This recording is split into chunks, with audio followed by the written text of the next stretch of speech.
وَلَقَدْ آتَيْنَا دَاوُودَ وَسُلَيْمَانَ عِلْمًا وَقَالَ الْحَمْدُ لِلَّهِ الَّذِي فَضَّلَنَا عَلَى كَثِيرٍ مِّنْ عِبَادِهِ الْمُؤْمِنِينَ۔ دوسری طرف ہم نے داؤد و سلیمان کو علم عطا کیا اور انہوں نے کہا کہ شکر ہے اس خدا کا جس نے ہم کو اپنے بہت سے مومن بندوں پر فضیلت عطا کی۔ داؤد و سلیمان کو علم عطا کیا، یعنی حقیقت کا علم، اس بات کا علم کہ در حقیقت ان کے پاس اپنا کچھ بھی نہیں ہے، جو کچھ ہے اللہ کا عطیہ ہے، اور اس پر تصرف کرنے کے جو اختیارات بھی ان کو بخشے گئے ہیں انہیں اللہ ہی کے مرضی کے مطابق استعمال کیا جانا چاہیے، اور اس اختیار کے صحیح و غلط استعمال پر انہیں مالک حقیقی کے حضور جواب دہی کرنی ہے۔ یہ علم اس جہالت کی ضد ہے جس میں فرعون مبتلا تھا۔ اس جہالت نے جو سیرت تعمیر کی تھی اس کا نمونہ اوپر مذکور ہوا۔ اب بتایا جاتا ہے کہ یہ علم کیسی سیرت کا نمونہ تیار کرتا ہے۔ بادشاہی، دولت، حشمت، طاقت دونوں طرف یکساں ہیں۔ فرعون کو بھی یہ ملی تھی اور داؤد و سلیمان علیہ السلام کو بھی، لیکن جہالت اور علم کے فرق نے ان کے درمیان کتنا عظیم الشان فرق پیدا کر دیا۔ فضیلت عطا کی، یعنی دوسرے مومن بندے بھی ایسے موجود تھے جن کو خلافت عطا کی جا سکتی تھی، لیکن یہ ہماری کوئی ذاتی خوبی نہیں بلکہ محض اللہ کا احسان ہے کہ اس نے ہمیں اس مملکت کی فرمانروائی کے لیے منتخب فرمایا۔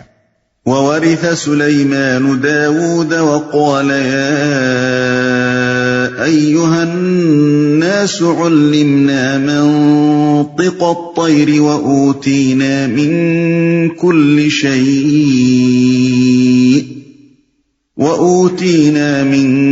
كُلِّ شَيْءٍ إِنَّ هَذَا لَهُوَ الْفَضْلُ الْمُبِينُ۔ اور داؤد کا وارث سلیمان ہوا، اور اس نے کہا، لوگو ہمیں پرندوں کی بولیاں سکھائی گئی ہیں اور ہمیں ہر طرح کی چیزیں دی گئی ہیں، بے شک یہ اللہ کا نمایاں فضل ہے۔ داؤد کا وارث سلیمان ہوا۔ وراثت سے مراد مال و جائیداد کی وراثت نہیں بلکہ نبوت اور خلافت میں حضرت داؤد علیہ السلام کی جانشینی ہے۔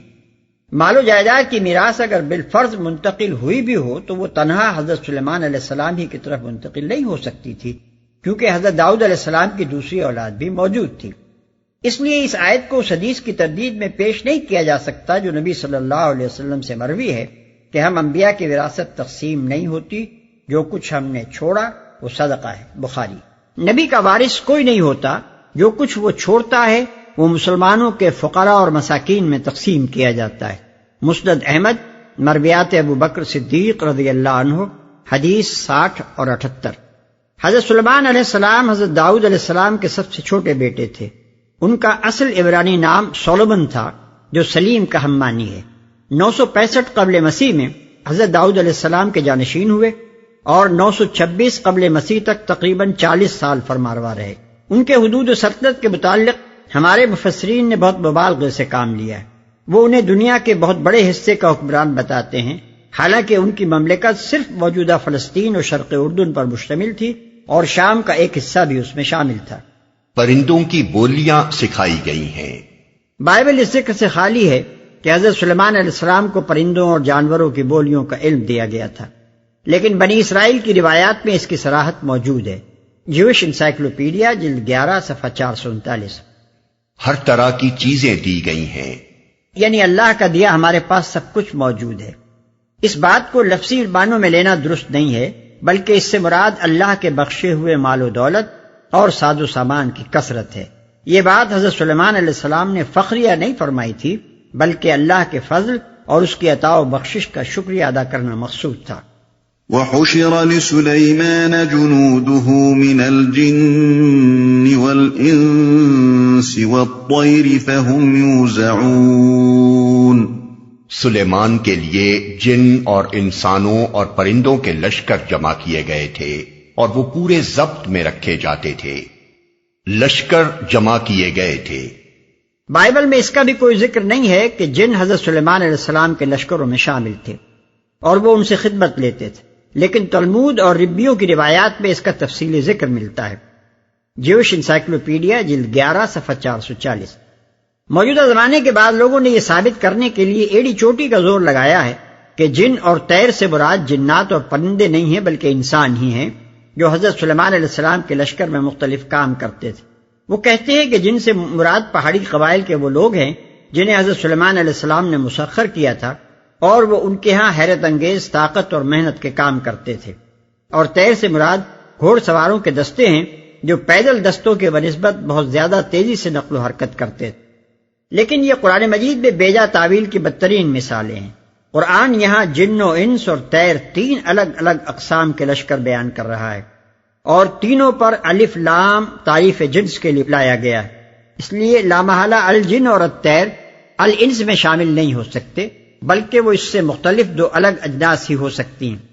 علاوہ بری کوئی شخص جو عربی زبان سے ذرہ برابر بھی واقفیت رکھتا ہو یہ تصور نہیں کر سکتا کہ اس زبان میں محض لفظ الجن بول کر انسانوں کا کوئی گروہ یا محض الطیر بول کر سواروں کا رسالہ کبھی مراد لیا جا سکتا ہے، اور کوئی عرب ان الفاظ کو سن کر ان کے یہ معنی سمجھ سکتا ہے۔ محض محاورے میں کسی انسان کو اس کے فوق العادت کام کی وجہ سے جن، یا کسی عورت کو اس کے حسن کی وجہ سے پری، اور کسی تیز رفتار آدمی کو پرندہ کہہ دینا یہ معنی نہیں رکھتا کہ اب جن کے معنی طاقتور آدمی، اور پری کے معنی حسین عورت، اور پرندے کے معنی تیز رفتار انسان ہی کے ہو جائیں۔ ان الفاظ کے یہ معنی تو مجازی ہیں نہ کہ حقیقی، اور کسی کلام میں کسی لفظ کو حقیقی معنی چھوڑ کر مجازی معنوں میں صرف اسی وقت استعمال کیا جاتا ہے، اور سننے والے بھی ان کو مجازی معنوں میں صرف اسی وقت لے سکتے ہیں جبکہ آس پاس کوئی واضح قرینہ ایسا موجود ہو جو اس کے مجاز ہونے پر دلالت کرتا ہو۔ یہاں آخر کون سا قرینہ پایا جاتا ہے جس سے یہ گمان کیا جا سکے کہ جن اور طیر کے الفاظ اپنے حقیقی لغوی معنوں میں نہیں بلکہ مجازی معنوں میں استعمال کیے گئے، بلکہ آگے ان دونوں گروہوں کے ایک ایک فرد کا جو حال اور کام بیان کیا گیا ہے وہ تو اس تعویل کے بالکل خلاف معنی پر صریح دلالت کر رہا ہے۔ کسی شخص کا دل اگر قرآن کی بات پر یقین نہ کرنا چاہتا ہو تو اسے صاف کہنا چاہیے کہ میں اس بات کو نہیں مانتا، لیکن یہ بڑی اخلاقی بزدلی اور علمی خیانت ہے کہ آدمی قرآن کے صاف صاف الفاظ کو توڑ مروڑ کر اپنے من مانے معنی پر ڈھالے اور یہ ظاہر کرے کہ وہ قرآن کے بیان کو مانتا ہے، حالانکہ دراصل قرآن نے جو کچھ بیان کیا ہے وہ اسے نہیں بلکہ خود اپنے زبردستی گھڑے ہوئے مفہوم کو مانتا ہے۔ حتى إذا أتوا على واد النمل قالت نملة يا أيها النمل ادخلوا مساكنكم لا يحطمنكم سليمان وجنوده وهم لا يشعرون۔ ایک مرتبہ وہ ان کے ساتھ کوچ کر رہا تھا، یہاں تک کہ جب یہ سب چیونٹیوں کی وادی میں پہنچے تو ایک چیونٹی نے کہا، اے چیونٹیوں اپنے بلوں میں گھس جاؤ، کہیں ایسا نہ ہو کہ سلیمان اور اس کے لشکر تمہیں کچل ڈالیں اور انہیں خبر بھی نہ ہو۔ اس آیت کو بھی آج کل کے بعد مفسرین نے تعویل کی قرات پر چڑھایا ہے۔ وہ کہتے ہیں کہ وادی النمل سے مراد چیونٹیوں کی وادی نہیں ہے بلکہ یہ ایک وادی کا نام ہے جو شام کے علاقے میں تھی، اور نملہ کے معنی ایک چونٹی کے نہیں ہے بلکہ یہ قبیلے کا نام ہے۔ اس طرح وہ آیت کا مطلب یہ بیان کرتے ہیں کہ جب حضرت سلیمان علیہ السلام وادی النمل میں پہنچے تو ایک نملی نے کہا کہ اے قبیلہ نمل کے لوگوں، لیکن یہ بھی ایسی تعبیر ہے جس کا ساتھ قرآن کے الفاظ نہیں دیتے۔ اگر بالفرض وادی النمل کو اس وادی کا نام مان لیا جائے اور یہ بھی مان لیا جائے کہ وہاں بنی النمل نامی کوئی قبیلہ رہتا تھا، تب بھی یہ بات عربی زبان کے استعمالات کے بالکل خلاف ہے کہ قبیلہ نمل کے ایک فرد کو نملہ کہا جائے۔ اگرچہ جانوروں کے نام پر عرب کے بہت سے قبائل کے نام ہیں، مثلا کلب، اسد وغیرہ، لیکن کوئی عرب قبیلہ کلب کے کسی فرد کے متعلق قال کلب ایک کتے نے یہ کہا، یا قبیلہ اسد کے کسی شخص کے متعلق قال اسد یعنی ایک شیر نے کہا، ہرگز نہیں بولے گا۔ اس لیے بنی النمل کے ایک فرد کے متعلق یہ کہنا کہ قالت نملتن یعنی ایک چونٹی یہ بولی، قطن عربی محاورہ و استعمال کے خلاف ہے۔ پھر قبیلہ نمل کے ایک فرد کا بنی النمل کو پکار کر یہ کہنا کہ اے نملیو اپنے گھروں میں گھس جاؤ، کہیں ایسا نہ ہو کہ سلیمان علیہ السلام کے لشکر تم کو کچل ڈالیں اور انہیں خبر بھی نہ ہو، بالکل بے معنی ہے۔ انسانوں کے کسی گروہ کو انسانوں کا کوئی لشکر بے خبری میں نہیں کچلا کرتا۔ اگر وہ ان پر حملے کی نیت سے آیا ہو تو ان کا اپنے گھروں میں گھس جانا لا حاصل ہے، حملہ آور ان کے گھروں میں گھس کر انہیں اور زیادہ اچھی طرح کچلیں گے، اور اگر وہ محض کوچ کرتا ہوا گزر رہا ہو تو اس کے لیے بس راستہ صاف چھوڑ دینا کافی ہے۔ کوچ کرنے والوں کی لپیٹ میں آ کر انسانوں کو نقصان تو پہنچ سکتا ہے، مگر یہ نہیں ہو سکتا کہ چلتے ہوئے انسان بے خبری میں انسانوں کو کچل ڈالیں۔ لہذا اگر بنی النمل کوئی انسانی قبیلہ ہوتا اور اس کا کوئی فرد اپنے قبیلے کے لوگوں کو خبردار کرنا چاہتا تو حملے کے خطرے کی صورت میں وہ کہتا، اے نملیوں بھاگ چلو اور پہاڑوں میں پناہ لو تاکہ سلیمان کے لشکر تمہیں تباہ نہ کر دیں، اور حملے کا خطرہ نہ ہونے کی صورت میں وہ کہتا کہ اے نملیوں راستے سے ہٹ جاؤ تاکہ تم میں سے کوئی شخص سلیمان کے لشکروں کی جپیٹ میں نہ آ جائے۔ یہ تو وہ غلطی ہے جو اس تعویل میں عربی زبان اور مضمون عبارت کے اعتبار سے ہے۔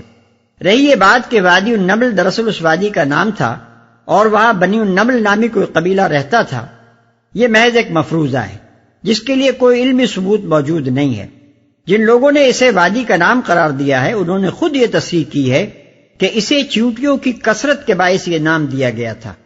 قتادہ اور مقاتل کہتے ہیں کہ وہ ایک وادی ہے سرزمین شام میں جہاں چیونٹیاں بہت ہیں، لیکن تاریخ و جغرافیہ کی کسی کتاب میں اور آثار قدیمہ کی کسی تحقیقات میں یہ مذکور نہیں ہے کہ اس وادی میں بنی النمل نامی کوئی قبیلہ بھی رہتا تھا۔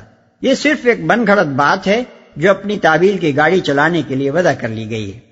بنی اسرائیل کی روایات میں بھی یہ قصہ پایا جاتا ہے، مگر اس کا آخری حصہ قرآن کے خلاف ہے اور حضرت سلیمان علیہ السلام کی شان کے خلاف بھی ہے۔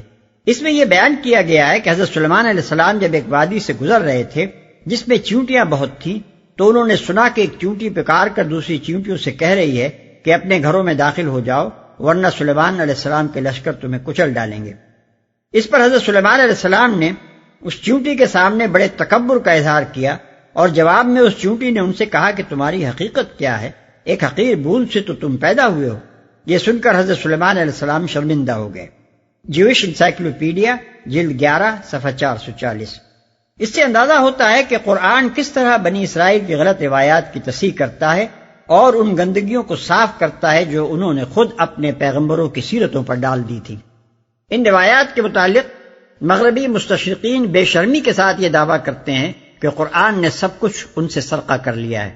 عقلی حیثیت سے یہ بات کچھ بھی بعید نہیں ہے کہ ایک چیونٹی اپنی جنس کے افراد کو کسی آتے ہوئے خطرے سے خبردار کرے اور بلوں میں گھس جانے کے لیے کہے۔ رہی یہ بات کہ حضرت سلیمان علیہ السلام نے اس کی بات کیسے سن لی، تو جس شخص کے حواس کلام وحی جیسی لطیف چیز کا ادراک کر سکتے ہوں اس کے لیے چیونٹی کے کلام جیسی کثیف یعنی کروڈ چیز کا ادراک کر لینا کوئی بڑی مشکل بات نہیں ہے۔ فتبسم ضاحكا من قولها وقال رب أوزعني أن أشكر نعمتك التي أنعمت علي وعلى والدي وأن أعمل صالحا ترضاه وأدخلني برحمتك في عبادك الصالحين۔ سلیمان اس کی بات پر مسکراتے ہوئے ہنس پڑا اور بولا، اے میرے رب مجھے قابو میں رکھ کہ میں تیرے اس احسان کا شکر ادا کرتا رہوں جو تو نے مجھ پر اور میرے والدین پر کیا ہے، اور ایسا عمل صالح کروں جو تجھے پسند آئے، اور اپنی رحمت سے مجھ کو اپنے صالح بندوں میں داخل کر۔ مجھے قابو میں رکھ اصل الفاظ ہیں رب اوزعنی، وضع کے اصل معنی عربی زبان میں روکنے کے ہیں۔ اس موقع پر حضرت سلیمان علیہ السلام کا یہ کہنا کہ اوزعنی ان اشکر نعمتک، مجھے روک کہ میں تیرے احسان کا شکر ادا کروں، ہمارے نزدیک دراصل یہ معنی دیتا ہے کہ اے میرے رب جو عظیم الشان قوتیں اور قابلیتیں تو نے مجھے دی ہیں وہ ایسی ہیں کہ اگر میں ذرا سی غفلت میں بھی مبتلا ہو جاؤں تو حد بندگی سے خارج ہو کر اپنی کبریائی کے خبط میں نہ معلوم کہاں سے کہاں نکل جاؤں۔ اس لیے اے میرے پروردگار تو مجھے قابو میں رکھ تاکہ میں کافر نعمت بننے کے بجائے شکر نعمت پر قائم رہوں۔ اپنے صالح بندوں میں داخل کر۔ صالح بندوں میں داخل کرنے سے مراد غالباً یہ ہے کہ آخرت میں میرا انجام صالح بندوں کے ساتھ ہو اور میں ان کے ساتھ جنت میں داخل ہوں، اس لیے کہ آدمی جب عمل صالح کرے گا تو صالح تو وہ آپ سے آپ ہوگا ہی، البتہ آخرت میں کسی کا جنت میں داخل ہونا محض اس کے عمل صالح کے بلبوتے پر نہیں ہو سکتا، بلکہ یہ اللہ کی رحمت پر موقوف ہے۔ حدیث میں آیا ہے کہ ایک مرتبہ نبی صلی اللہ علیہ وسلم نے فرمایا کہ تم میں سے کسی کو بھی محض اس کا عمل جنت میں نہیں پہنچا دے گا۔ عرض کیا گیا کہ کیا حضور صلی اللہ علیہ وسلم کے ساتھ بھی یہی معاملہ ہے؟ آپ نے فرمایا ہاں، میں بھی محض اپنے عمل کے بلبوتے پر جنت میں نہ چلا جاؤں گا جب تک اللہ تعالیٰ اپنی رحمت سے مجھے نہ ڈھانک لے۔ حضرت سلیمان علیہ السلام کی یہ دعا اس موقع پر بالکل بے محل ہو جاتی ہے اگر النمل سے مراد انسانوں کا کوئی قبیلہ لے لیا جائے، اور نملہ کے معنی قبیلہ نمل کے ایک فرد کے لے لیے جائیں۔ ایک بادشاہ کے لشکر جرار سے ڈر کر کسی انسانی قبیلے کے ایک فرد کا اپنے قبیلے کو خطرے سے خبردار کرنا آخر کون سی ایسی غیر معمولی بات ہے کہ وہ جلیل القدر بادشاہ اس پر خدا سے یہ دعا کرنے لگے؟ البتہ ایک شخص کو اتنی زبردست قوت ادراک حاصل ہونا کہ وہ دور سے ایک چیونٹی کی آواز بھی سن لے اور اس کا مطلب سمجھ جائے، ضرور ایسی بات ہے جس سے آدمی کے غرور نفس میں مبتلا ہو جانے کا خطرہ ہو۔ اسی صورت میں حضرت سلیمان علیہ السلام کی یہ دعا برمحل ہو سکتی ہے۔ وَتَفَقَّدَ الطَّيْرَ فَقَالَ مَا لِيَ لَا أَرَى الْهُدْهُدَ أَمْ كَانَ مِنَ الْغَائِبِينَ لَأُعَذِّبَنَّهُ عَذَابًا شَدِيدًا أَوْ لَأَذْبَحَنَّهُ أَوْ لَيَأْتِيَنِّي بِسُلْطَانٍ مُبِينٍ۔ ایک اور موقع پر سلیمان نے پرندوں کا جائزہ لیا اور کہا، کیا بات ہے کہ میں فلاں ہدہد کو نہیں دیکھ رہا ہوں؟ کیا وہ کہیں غائب ہو گیا ہے؟ میں اسے سخت سزا دوں گا یا ذبح کر دوں گا، ورنہ اسے میرے سامنے معقول وجہ پیش کرنی ہوگی۔ پرندوں کا جائزہ لیا، یعنی ان پرندوں کا جن کے متعلق اوپر ذکر کیا جا چکا ہے کہ جن اور انس کی طرح ان کے لشکر بھی حضرت سلیمان علیہ السلام کے عساکر میں شامل تھے۔ ممکن ہے کہ حضرت سلیمان علیہ السلام ان سے خبر رسانی، شکار اور اسی طرح کے دوسرے کام لیتے ہوں۔ معقول وجہ پیش کرنی ہوگی۔ موجودہ زمانے کے بعد لوگ کہتے ہیں کہ ہدہد سے مراد وہ پرندہ نہیں ہے جو عربی اور اردو زبان میں اس نام سے معروف ہے، بلکہ یہ ایک آدمی کا نام ہے جو حضرت سلیمان علیہ السلام کی فوج میں ایک افسر تھا۔ اس دعوے کی بنیاد یہ نہیں ہے کہ تاریخ میں کہیں ہدہد نام کا کوئی شخص ان حضرات کو سلیمان علیہ السلام کی حکومت کے افسروں کی فہرست میں مل گیا ہے، بلکہ یہ عمارت صرف اس استدلال پر کھڑی کی گئی ہے کہ جانوروں کے ناموں پر انسانوں کے نام رکھنے کا رواج تمام زبانوں کی طرح عربی زبان میں بھی پایا جاتا ہے اور عبرانی میں بھی تھا۔ نیز یہ کہ آگے اس ہدہد کا جو کام بیان کیا گیا ہے اور حضرت سلیمان علیہ السلام سے اس کی گفتگو کا جو ذکر ہے وہ ان کے نزدیک صرف ایک انسان ہی کر سکتا ہے، لیکن قرآن مجید کے سیاق کلام کو آدمی دیکھے تو صاف معلوم ہوتا ہے کہ یہ قرآن کی تفسیر نہیں بلکہ اس کی تحریف اور اس سے بھی کچھ بڑھ کر اس کی تغلیط ہے۔ آخر قرآن کو انسان کی عقل و خرد سے کیا دشمنی ہے کہ وہ کہنا تو یہ چاہتا ہو کہ حضرت سلیمان علیہ السلام کے رسالے یا پلٹن یا محکمہ خبر رسانی کا ایک آدمی غائب تھا جسے انہوں نے تلاش کیا اور اس نے حاضر ہو کر یہ خبر دی اور اسے حضرت موصوف نے اس خدمت پر بھیجا، لیکن اسے وہ مسلسل ایسی چیستان کی زبان میں بیان کرے کہ پڑھنے والا اول سے لے کر آخر تک اسے پرندہ ہی سمجھنے پر مجبور ہو۔ اس سلسلے میں ذرا قرآن مجید کے بیان کی ترتیب ملاحظہ فرمائیے۔ پہلے ارشاد ہوتا ہے کہ حضرت سلیمان علیہ السلام نے اللہ کے اس فضل پر اظہار امتنان کیا کہ ہمیں منطق الطیر کا علم دیا گیا ہے۔ اس فقرے میں اول تو طیر کا لفظ مطلق ہے جسے ہر عرب اور عربی دان پرندے ہی کے معنی ملے گا، کیونکہ کوئی قرینہ اس کے استعارہ و مجاز ہونے پر دلالت نہیں کر رہا ہے۔ دوسرے، اگر طیر سے مراد پرندہ نہیں بلکہ انسانوں کا کوئی گروہ ہو تو اس کے لیے منطق بولی کے بجائے لغت یا لسان یعنی زبان کا لفظ زیادہ صحیح ہوتا۔ اور پھر کسی شخص کا کسی دوسرے انسانی گروہ کی زبان جاننا کوئی بہت بڑی بات نہیں ہے کہ وہ خاص طور پر اس کا ذکر کرے۔ آج ہمارے درمیان ہزارہ آدمی بہت سی غیر زبانوں کے بولنے اور سمجھنے والے موجود ہیں، یہ آخر کون سا بڑا کمال ہے جس سے اللہ تعالیٰ کا غیر معمولی عطیہ قرار دیا جا سکے۔ اس کے بعد فرمایا گیا کہ سلیمان کے لیے جن اور انس اور طیر کے لشکر جمع کیے گئے تھے۔ اس فقرے میں اول تو جن اور انس اور طیر تین معروف اسماء جنس استعمال ہوئے ہیں جو تین مختلف اور معلوم اجناس کے لیے عربی زبان میں مستعمل ہیں، پھر انہیں مطلق استعمال کیا گیا ہے اور کوئی قرینہ ان میں سے کسی کے استعارہ و مجاز یا تشبیہ ہونے کا موجود نہیں ہے جس سے ایک آدمی لغت کے معروف معنوں کے سوا کسی اور معنی میں انہیں لے۔ پھر انس کا لفظ جن اور طیر کے درمیان آیا ہے جو یہ معنی لینے میں صریحاً معنی ہے کہ جن اور طیر دراصل انس ہی کے جنس کے دو گروہ تھے۔ یہ معنی مراد ہوتے تو الجن والطیر من الانس کہا جاتا، نہ کہ من الجن والانس والطیر۔ آگے چل کر ارشاد ہوتا ہے کہ حضرت سلیمان علیہ السلام طیر کا جائزہ لے رہے تھے اور ہدہد کو غائب دیکھ کر انہوں نے یہ بات فرمائی۔ اگر یہ طیر انسان تھے اور ہدہد بھی کسی آدمی کا نام ہی تھا تو کم از کم کوئی لفظ تو ایسا کہہ دیا جاتا کہ بیچارہ پڑھنے والا اس کو جانور نہ سمجھ بیٹھتا۔ گروہ کا نام پرندہ اور اس کے ایک فرد کا نام ہدہد، پھر بھی ہم سے توقع کی جاتی ہے کہ ہم آپ اسے انسان سمجھ لیں گے۔ پھر حضرت سلیمان علیہ السلام فرماتے ہیں کہ ہدہد یا تو اپنے غائب ہونے کی کوئی معقول وجہ بیان کرے، ورنہ میں اسے سخت سزا دوں گا یا ذبح کر دوں گا۔ انسان کو قتل کیا جاتا ہے، پھانسی دی جاتی ہے، سزائے موت دی جاتی ہے، ذبح کون کرتا ہے؟ کوئی بڑا ہی سنگدل اور بے درد آدمی جوش انتقام میں اندھا ہو چکا ہو تو شاید کسی آدمی کو ذبح بھی کر دے، مگر کیا پیغمبر سے ہم یہ توقع کریں کہ وہ اپنی فوج کے ایک آدمی کو محض غیر حاضر یعنی ڈیزرٹر ہونے کے جرم میں ذبح کر دینے کا اعلان کرے گا؟ اور اللہ میاں سے یہ حسن ظن رکھیں کہ وہ ایسی سنگین بات کا ذکر کر کے اس پر مذمت کا ایک لفظ بھی نہ فرمائیں گے۔ کچھ دور آگے چل کر ابھی آپ دیکھیں گے کہ حضرت سلیمان علیہ السلام اسی ہدہد کو ملکہ سبا کے نام خط دے کر بھیجتے ہیں اور فرماتے ہیں کہ اسے ان کی طرف ڈال دے یا پھینک دے، القیہ الیہم۔ ظاہر ہے کہ یہ ہدایت پرندے کو تو دی جا سکتی ہے، لیکن کسی آدمی کو سفیر یا ایلچی یا قاصد بنا کر بھیجنے کی صورت میں یہ انتہائی غیر موزوں ہے۔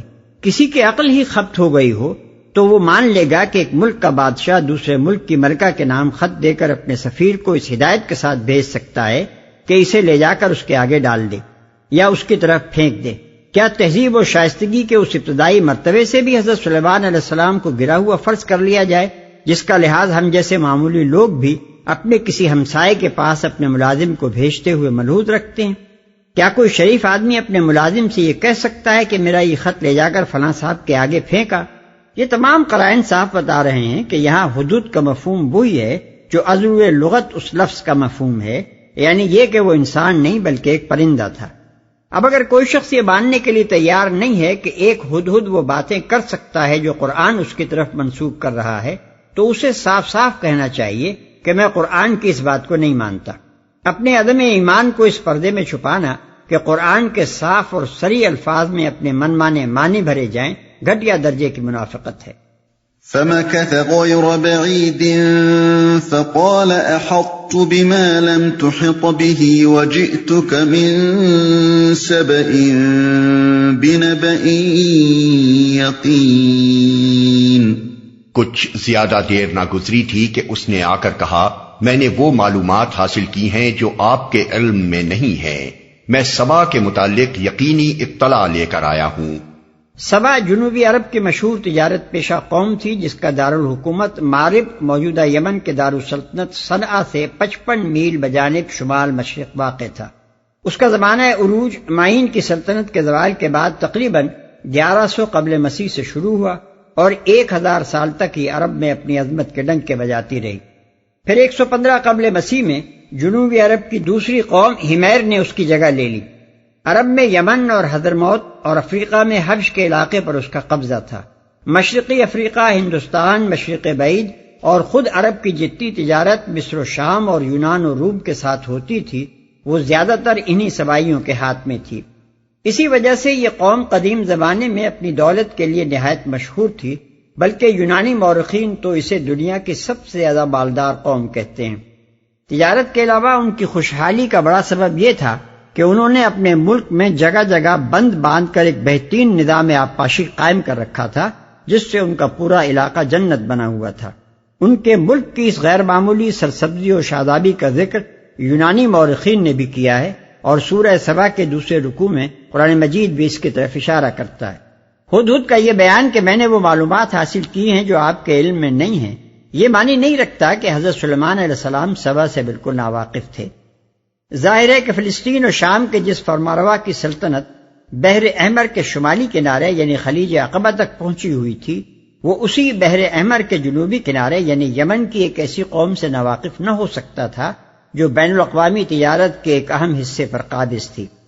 علاوہ ازیں زبور سے معلوم ہوتا ہے کہ حضرت سلیمان علیہ السلام سے بھی پہلے ان کے والد ماجد حضرت داؤد علیہ السلام سبا سے واقف تھے ان کی دعا کے یہ الفاظ زبور میں ہمیں ملتے ہیں۔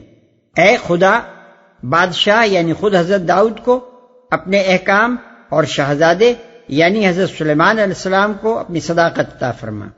ترسیس اور جزیروں کے بادشاہ نظریں گزرانیں گے، سبا اور شیبا یعنی سبا کی یمنی اور حبشی شاخوں کے بادشاہ ہدیے لائیں گے۔ باب 72 آیت 1 اور 2 اور 10 اور 11۔ اس لیے ہدہد کے قول کا مطلب یہ معلوم ہوتا ہے کہ قوم سبا کے مرکز میں جو چشمدید حالات میں دیکھ کر آیا ہوں وہ ابھی تک آپ کو نہیں پہنچے ہیں۔ انی وجدت امرأة تملكهم وأوتيت من كل شيء ولها عرش عظيم۔ میں نے وہاں ایک عورت دیکھی جو اس قوم کی حکمراں ہے، اس کو ہر طرح کا سرو و سامان بخشا گیا ہے اور اس کا تخت بڑا عظیم الشان ہے۔ وجدتها وقومها يسجدون للشمس من دون الله وزين لهم الشيطان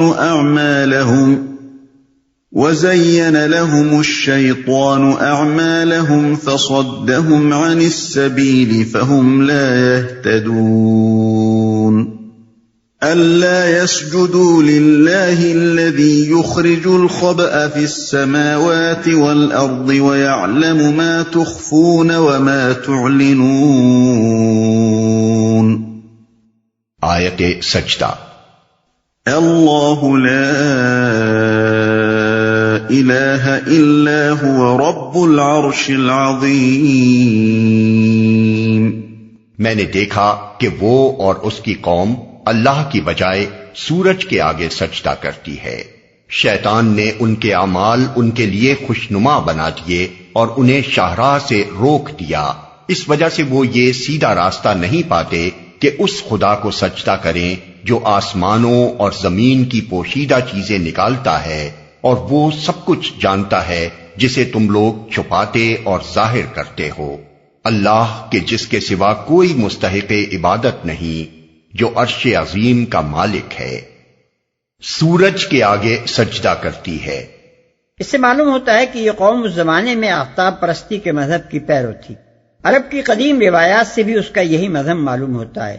چنانچہ ابن اسحاق علماء انساب کا یہ قول نقل کرتا ہے کہ سبا کی قوم دراصل ایک مورث اعلیٰ کی طرف منسوب ہے جس کا نام عبد شمس یعنی بندہ آفتاب یا سورج کا پرستار اور لقب سبا تھا۔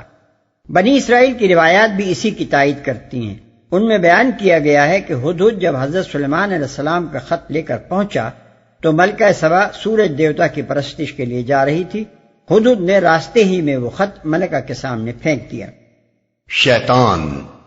انداز کلام سے ایسا محسوس ہوتا ہے کہ یہاں سے آخر پیراگراف تک کی عبارت ہدہد کے کلام کا جز نہیں ہے بلکہ سورج کے آگے سجدہ کرتی ہے پر اس کی بات ختم ہو گئی، اور اس کے بعد اب یہ ارشاد اللہ تعالیٰ کی طرف سے اس پر بطور اضافہ ہے۔ اس قیاس کو جو چیز تقویت دیتی ہے وہ یہ فقرہ ہے وَيَعْلَمُ مَا تُخْفُونَ وَمَا تُعْلِنُونَ، یعنی اور وہ سب کچھ جانتا ہے جسے تم چھپاتے اور ظاہر کرتے ہو۔ ان الفاظ سے یہ گمان غالب ہوتا ہے کہ متکلم ہدہد اور مخاطب حضرت سلیمان علیہ السلام اور ان کے اہل دربار نہیں ہیں، بلکہ متکلم اللہ تعالیٰ اور مخاطب مشرکین مکہ ہیں جن کو نصیحت کرنے ہی کے لیے یہ قصہ سنایا جا رہا ہے۔ مفسرین میں سے علامہ آلوسی صاحب روح المعانی بھی اسی قیاس کو ترجیح دیتے ہیں۔ خوشنما بنا دیے، یعنی دنیا کی دولت کمانے اور اپنی زندگی کو زیادہ سے زیادہ شاندار بنانے کے جس کام میں وہ منہمک تھے، شیطان نے ان کو سجھا دیا کہ بس یہی عقل و فکر کا ایک مصرف اور قواعد ذہنی و جسمانی کا ایک استعمال ہے۔ اس سے زیادہ کسی چیز پر سنجیدگی کے ساتھ غور کرنے کی حاجت ہی نہیں ہے کہ تم خامخواہ اس فکر میں پڑو کہ اس ظاہر حیات دنیا کے پیچھے حقیقت واقعہ کیا ہے، اور تمہارے مذہب، اخلاق، تہذیب اور نظام حیات کی بنیادیں اس حقیقت سے مطابقت رکھتی ہیں یا سراسر اس کے خلاف جا رہی ہیں۔ شیطان نے ان کو مطمئن کر دیا کہ جب تم دنیا میں دولت اور طاقت اور شان و شوکت کے لحاظ سے بڑھتے ہی چلے جا رہے ہو تو پھر تمہیں یہ سوچنے کی ضرورت ہی کیا ہے کہ ہمارے یہ عقائد اور فلسفے اور نظریے ٹھیک ہیں یا نہیں۔ ان کے ٹھیک ہونے کی تو یہی ایک دلیل کافی ہے کہ تم مزے سے دولت کما رہے ہو اور عیش اڑا رہے ہو۔ زمین کی پوشیدہ چیزیں نکالتا ہے۔ یعنی جو ہر آن ان چیزوں کو ظہور میں لا رہا ہے جو پیدائش سے پہلے نہ معلوم کہاں کہاں پوشیدہ تھیں۔ زمین کے پیٹ سے ہر آن بے شمار نباتات نکال رہا ہے اور طرح طرح کے معدنیات خارج کر رہا ہے۔ عالم بالا کے فضاؤں سے وہ چیزیں سامنے لا رہا ہے جن کے ظہور میں آنے سے پہلے انسان کا وہم و گمان بھی ان تک نہ پہنچ سکتا تھا۔ جسے تم لوگ چھپاتے اور ظاہر کرتے ہو، یعنی اس کا علم ہر چیز پر حاوی ہے، اس کے لیے ظاہر اور مخفی سب یکساں ہیں، اس پر سب کچھ آیا ہے۔ اللہ تعالیٰ کی ان دو صفات کو بطور نمونہ بیان کرنے سے مقصود دراصل یہ ذہن نشین کرنا ہے کہ اگر وہ لوگ شیطان کے دھوکے میں نہ آتے تو یہ سیدھا راستہ انہیں صاف نظر آ سکتا تھا کہ آفتاب نامی ایک دہکتا ہوا کرہ جو بیچارہ خود اپنے وجود کا ہوش بھی نہیں رکھتا، کسی عبادت کا مستحق نہیں ہے، بلکہ صرف وہ ہستی اس کا استحقاق رکھتی ہے جو علیم و خبیر ہے اور جس کی قدرت ہر لحظہ نئے نئے کرشمے ظہور میں لا رہی ہے، عرش عظیم کا مالک ہے۔ اس مقام پر سجدہ واجب ہے۔ یہ قرآن کے ان مقامات میں سے ہے جہاں سجدہ تلاوت واجب ہونے پر فقہا کا اتفاق ہے۔ یہاں سجدہ کرنے سے مقصود یہ ہے کہ ایک مومن اپنے آپ کو آفتاب پرستوں سے جدا کرے اور اپنے عمل سے اس بات کا اقرار و اظہار کرے کہ وہ آفتاب کو نہیں بلکہ صرف اللہ تعالیٰ ہی کو اپنا مسجود و معبود مانتا ہے۔ قال سننظر اصدقت ام كنت من الكاذبين۔ سلیمان نے کہا، ابھی ہم دیکھے لیتے ہیں کہ تو نے سچ کہا ہے یا تو جھوٹ بولنے والوں میں سے ہے۔ اذهب بكتابي هذا فألقه إليهم ثم تول عنهم فانظر ماذا يرجعون۔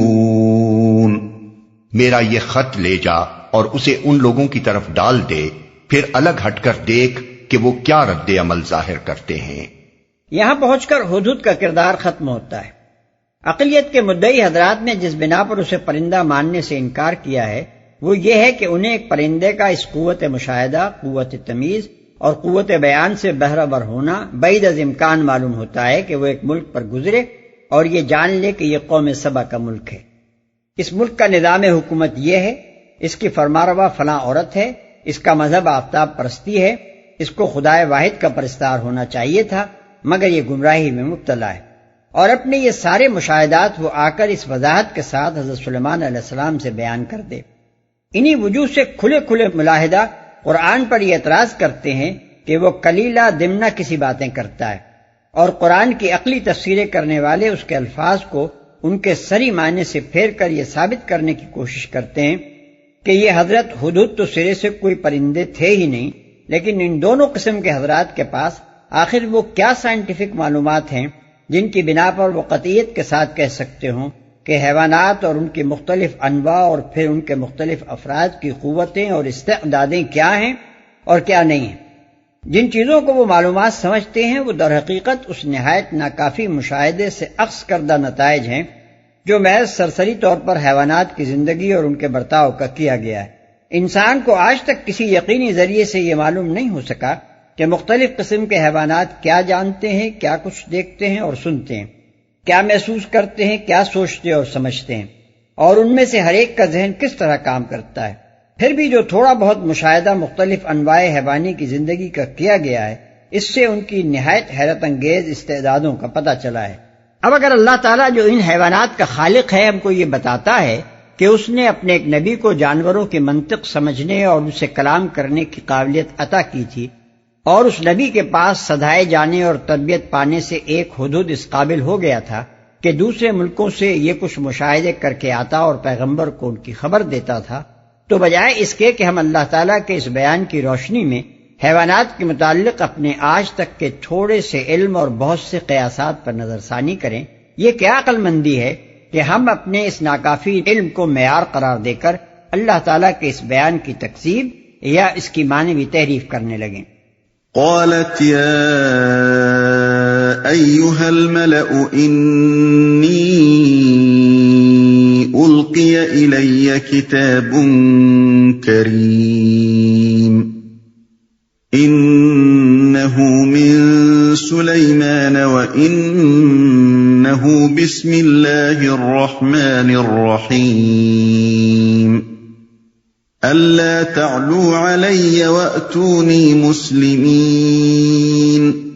ملکہ بولی، اے اہل دربار، میری طرف ایک بڑا اہم خط پھینکا گیا ہے، وہ سلیمان کی جانب سے ہے اور اللہ رحمان و رحیم کے نام سے شروع کیا گیا ہے۔ مضمون یہ ہے کہ میرے مقابلے میں سرکشی نہ کرو اور مسلم ہو کر میرے پاس حاضر ہو جاؤ۔ یعنی خط کی اہمیت کئی وجوہ سے، ایک یہ کہ وہ عجیب غیر معمولی طریقے سے آیا ہے، بجائے اس کے کہ کوئی سفارت اسے لا کر دیتی، ایک پرندے نے اسے لا کر مجھ پر ٹپکا دیا ہے۔ دوسرے یہ کہ وہ فلسطین و شام کے عظیم فرمانروا سلیمان علیہ السلام کی جانب سے ہے۔ تیسرے یہ کہ اسے اللہ رحمان و رحیم کے نام سے شروع کیا گیا ہے، حالانکہ دنیا میں کہیں کسی سلطنت کے مراسلوں میں یہ طریقہ استعمال نہیں کیا جاتا۔ پھر سب دیوتاؤں کو چھوڑ کر صرف خدائے بزرگ و برتر کے نام پر خط لکھنا بھی ہماری دنیا میں ایک غیر معمولی بات ہے۔ ان سب باتوں کے ساتھ یہ امر اس کی اہمیت کو اور زیادہ بڑھا دیتا ہے کہ اس میں بالکل صاف صاف ہم کو یہ دعوت دی گئی ہے کہ ہم سرکشی چھوڑ کر اطاعت اختیار کر لیں اور تابع فرمان بن کر یا مسلمان ہو کر سلیمان علیہ السلام کے آگے حاضر ہو جائیں۔ مسلم ہو کر حاضر ہونے کے دو مطلب ہو سکتے ہیں، ایک یہ کہ مطیع بن کر حاضر ہو جاؤ، دوسرے یہ کہ دین اسلام قبول کر کے حاضر ہو جاؤ۔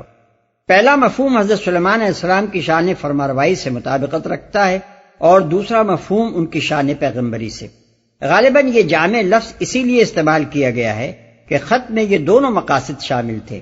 اسلام کی طرف سے خود مختار قوموں اور حکومتوں کو ہمیشہ یہی دعوت دی گئی ہے کہ یا تو دین حق قبول کرو اور ہمارے ساتھ نظام اسلامی میں برابر کے حصے دار بن جاؤ، یا پھر اپنی سیاسی خود مختاری سے دستبردار ہو کر اسلامی نظام کی ماتحتی قبول کرو اور سیدھے ہاتھ سے جزیہ دو۔